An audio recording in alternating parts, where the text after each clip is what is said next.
Hi everyone! Hello. Hope you're well. We're very happy because the sun is out and we're allowed out again to fly and ground handle, and you know how big fans we are of ground handling. And Ozone have just got their new ground handling wing out, the RoadRunner, and we've been lucky enough to be sent one. So it's Here it is!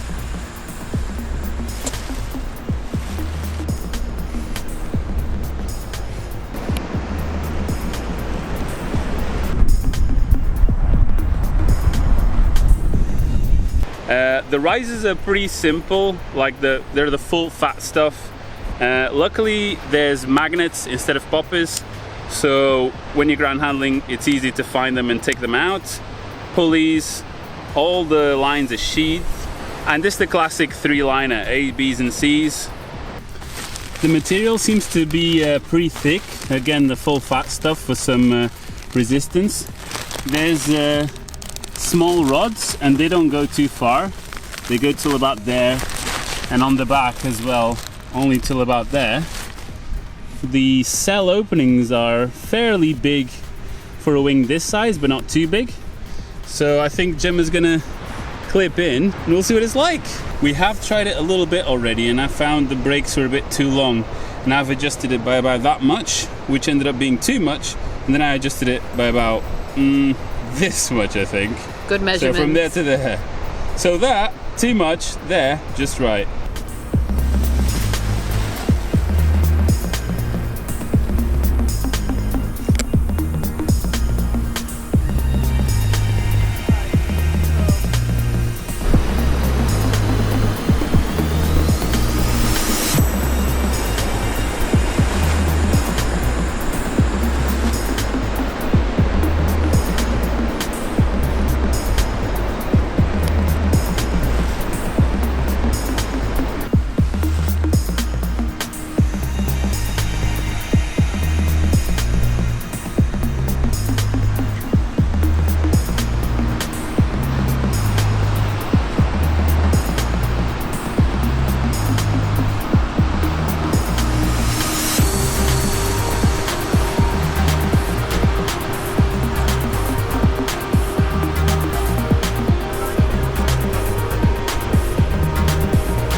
I'm most happy for. Nice, what do you think of it? It's lovely, and I'm really glad that they've decided to pick really bright colours for it.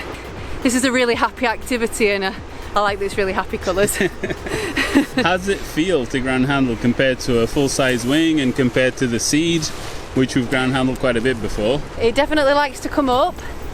Auto launch. Auto launch is included. Do you mind if I have a go? Be my guest. Let's just pause that for a little minute and talk to Emilia. I've heard from a few people on Ozone that you were the big driver behind getting the RoadRunner designed and produced. So I have been trying to get a wing like RoadRunner since a few years now. Yes, at some point I think it was a high time to change the Groundhog for something a little bit better, handles and inflates like a paragliding wing rather than the speed wing. Yeah. Because I found the Groundhog to be a little bit too twitchy. I saw many students struggling with it, and especially in a strong wind. Not such a great tool for teaching, and actually in quite an easy way we can do something so much better. which is interesting that you see it as mostly a teaching tool for people to learn on, because we do a lot of ground handling and ground handling retreats, and that is 100% with people that already have a license, either for PPG or for paragliding.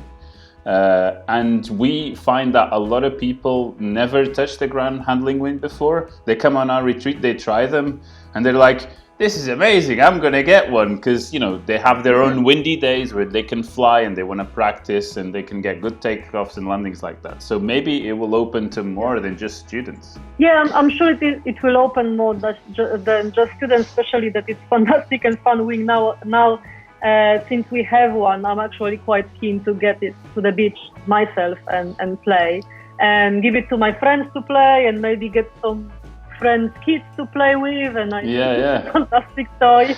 And I know you're not a designer yourself. It was David that designed the wing, but do you know where the design comes from? Is it like a scaled down version of an existing design or something like that? Yes and no. It's never that simple to just scale down the wing. It's a project. Every wing needs a prototype, testing, adjusting, maybe another prototype. Like, I think average person doesn't know about it until you are really in touch with designing process. Yeah, it was a little bit the same with a RoadRunner. We started probably from the simple spool wing, like elements, and scale it down. But of course, it needed trimming and some changes to make it work as we like it. One thing that I've always found interesting with ground handling wings, or small wings in general, because here at the coast we have a lot of wind, and if you're playing at the beach with a lot of wind and there's a little bit of a hill or a dune, eventually you get some air, right? And I wanted to touch on the point of price and flyability or lack of, because obviously it's not a wing that is designed to be flown. No, this is quite simple for us. This wing is not designed for flying, and it hasn't been tested in flight by none of us.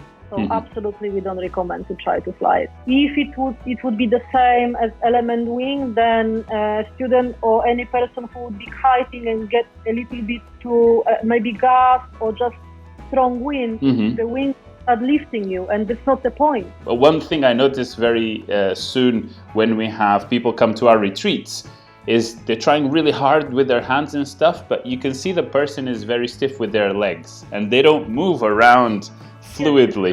Yes. And then on the second day and on the third day, they start running around with this sand going everywhere and they're having fun. And I think having the right harness and the right size and shape wing is really important for that. Yeah, I agree with you in terms of, all having a kit for ground handling or for kiting. I noticed that we do kite wings when we learn to fly in paragliding or in paramotor, maybe even more than paragliding. But as soon as we get out of the paragliding school and get the license, kind of everyone forgets about kiting and learning the ground control.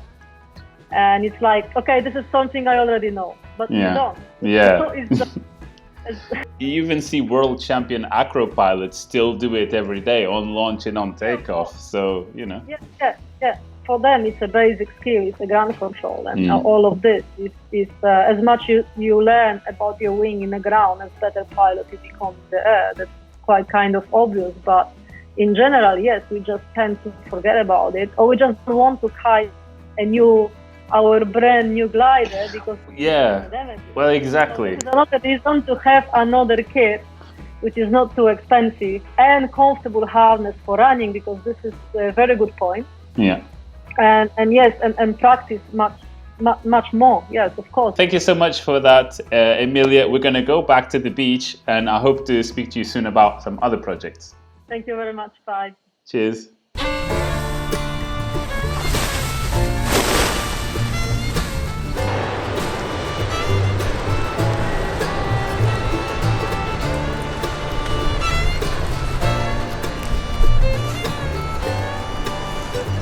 You enjoying it? Yeah, it's nice.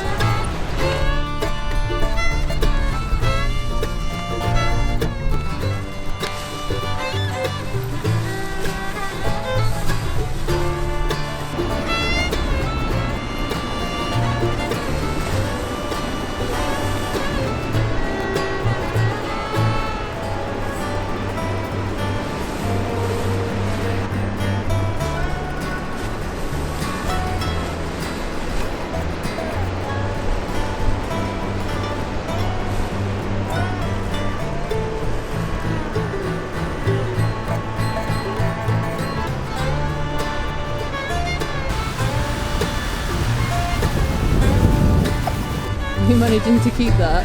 Collapses well. Oh, it's so collapsing.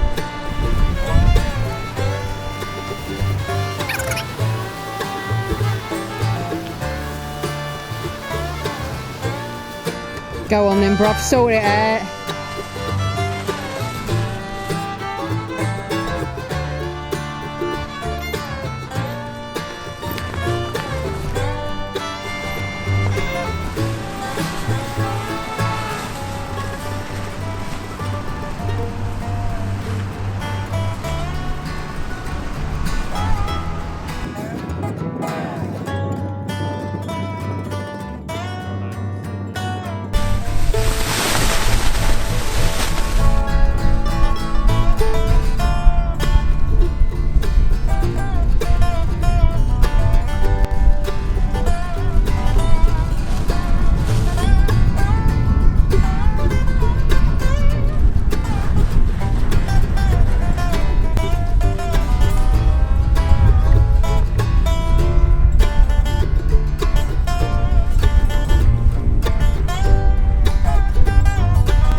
did you find that then? Yeah, it's really good. It's nice and maneuverable and is also forgiving. So I think to start out, if you're learning or if you want to just keep your ground handling skills up, it's a really nice tool to have.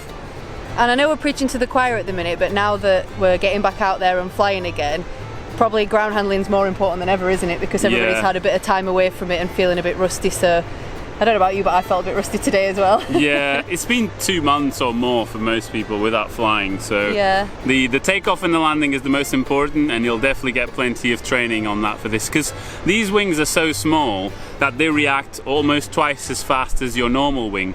So if you can get your reflexes up on this, when you go to your normal wing, it will feel like just loads easier. Anyway, as always, we'd like to thank all these lovely people on Patreon for supporting the channel. Also, big thanks to Ozone for sending us a lovely ground handling wing to play with. Thank you very much. Don't forget to subscribe if you haven't already, and we'll see you on the next one. Bye bye. See ya.